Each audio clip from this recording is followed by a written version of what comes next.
So, parang siya, bilang tao na siya mamatay.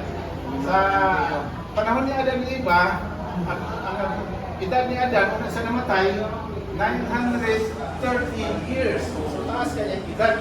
Una siya namatay, tuon kay ang iyang pagkaon, tangyan man siya. No? Mamatay. Pero ang gusto sa Ginoo, hindi ko na mamatay.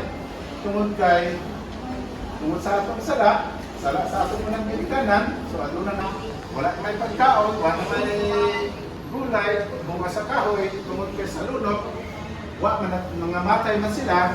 So, itagalan sila sa Ginoo og pagkaon nga temporary nga pagkaon nga magkaon sila sa mananap, sama sa kanding, baka, o baka kanang makita natin sa illustration nga adon ang inuwa ang dito kang mananap na pwede kaunon sama sa kanding, baka, karnero, na mo na ang itugod sa Ginoo nga ilang paunon. Kung katong bawal, wala po tagduhan ang kapalisan ang ipasaka sa arka. Kaya dito sila pwede kaunon.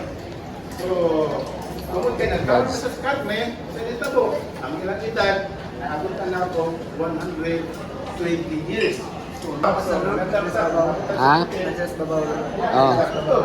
pero, hindi mo lang Ginoo, kung maayon ang atong pagdala sa tungikaon, gumusag pa na niya o 10 years. So, umabot ang 80 na tuig.